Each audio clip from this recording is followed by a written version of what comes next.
Paris World's Fair.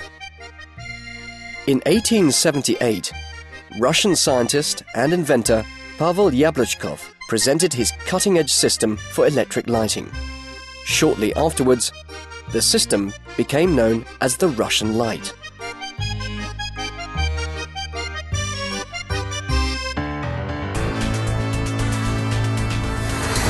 Today, in the 21st century, the export of the Russian light is being carried out by INTER RAO US.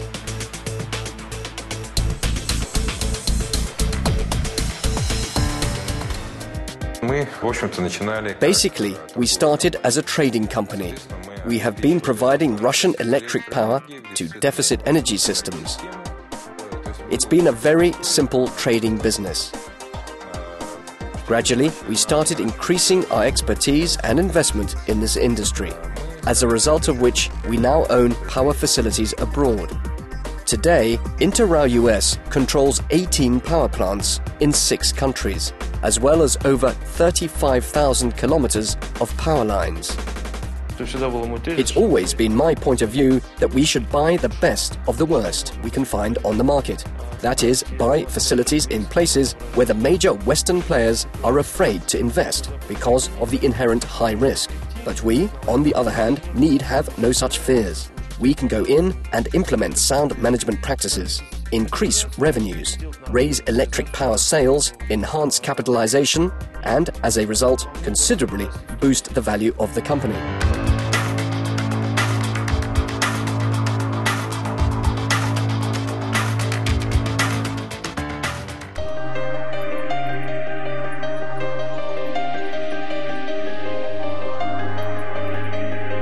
Armenia's debt to Russia for fuel supplies reached $40 million by 2003.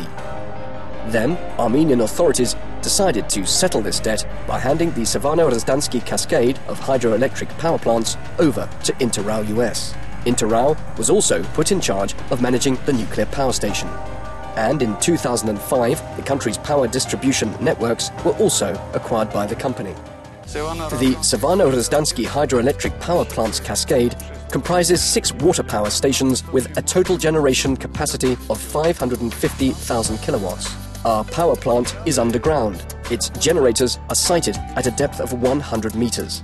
This complex has received considerable investment for the purpose of refurbishment, totaling some tens of millions of dollars. Every year, the company invests in new hardware, the re-equipping of power plants, and the provision of new appliances at some facilities. Today, the Savano-Razdansky hydroelectric power plant's cascade and the Armenian nuclear power station supply electricity to 1 million Armenian consumers. That's nearly 80% of the Republic's electric power sector. At about the same time that INTER RAO acquired its Armenian assets, it was also invited to manage the Georgian power plants Khrami 1 and Khrami 2. The company has also obtained Georgia's main power distribution network, Talasi, which supplies electricity to 80% of Georgian households in Tbilisi and its suburbs. INTER RAO has also bought the Mtkvari thermal station, which generates power and heat for the Georgian capital. We have reached an agreement with the Georgians regarding power deliveries to Turkey. In the winter, power is needed in Georgia, while in the summer, it can be exported to neighboring Turkey.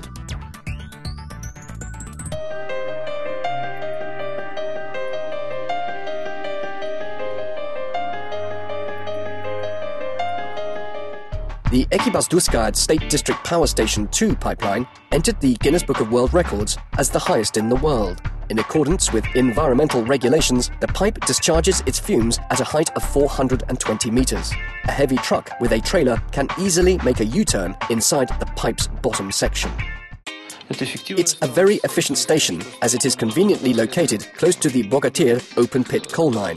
The coal there is fairly cheap in comparison to the rocketing world prices of gas, coal, oil, of everything. Of course, this is a colossal competitive advantage.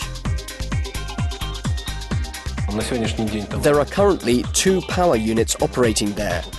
Each of them has a capacity of 500 megawatts. Together with our Kazakh colleagues, we are currently constructing a 3rd power generating unit. Kazakhstan is carrying out both export and import operations with Russia. The volume of these deliveries to Kazakhstan amounts to 2.5 billion, while imports account for 1.7 billion. In 2008, the Sankt-Tudinskaya Hydroelectric Station 1 was successfully launched in Tajikistan. It's the first large overseas industrial project carried out by a Russian company since the breakup of the Soviet Union. As a shareholder, INTER RAO US controls the power plant's construction and operation. The Sankt-Tudinskaya hydro plant is special as it was built in record time. The third and the fourth generating units will soon become operational. The plant will have 4 units each with a 100 megawatt capacity. That's what the hydro plant's design capacity is. Of course, taking into account the power deficit in this region, the immense hydroelectric generation potential of Tajikistan should be tapped. The potential market outlets are Afghanistan and Pakistan, as well as the sizable and attractive Tajik market in the south of the country, and might possibly include China and southern Kazakhstan, since all of these areas are currently in deficit, and power in these regions is much in demand. INTER RAO is planning to establish itself on the Eastern European market in the near future. To achieve this goal, the company has acquired the Moldavian State District Power Plant, one of the biggest in Europe. 12 generating units, 200 megawatts each. Total installed capacity is 2,600 megawatts. The station is unique since it can be powered by 3 types of fuel: gas, oil or coal.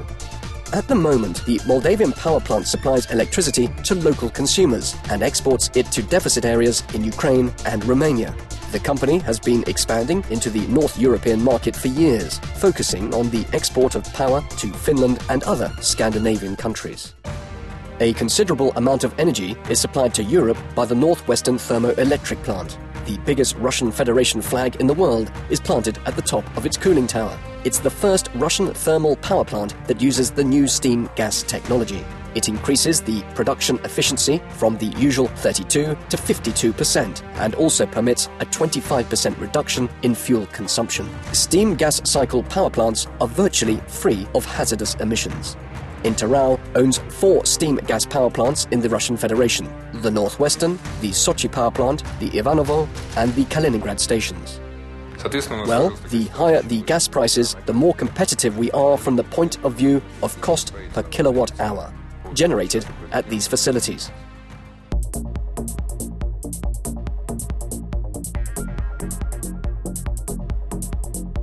After the restructuring of RAO US, the state has become INTER RAO's major shareholder, as it has acquired 57% of shares. Nearly 43% of the shares are free-floating. The number of shareholders exceeds 330,000. But will investing in the company's shares bring profit? Of course it will. We've been investing in the regions nobody else has wanted to invest in. Take, for example, Georgia, Armenia or Transnistria. Today, the price tag for these assets has changed. In fact, it's hard to find any energy assets available at all. They are just not for sale. And even if they were, they would cost crazy money. INTER RAO US plans to raise the capacity of its power generating facilities from its current 8,000 megawatts to 30,000 by 2015. It is also going to increase the company's capitalization to 14 to 15 billion US dollars. I think it's an attractive large public company with great growth potential. I believe we are a valuable asset both to our shareholders and also to the country, as the state is effectively our major shareholder. We are doing an important and fascinating job. You can trust us.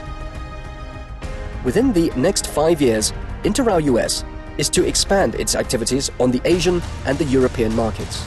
It also plans to enter the energy markets of Africa and South America.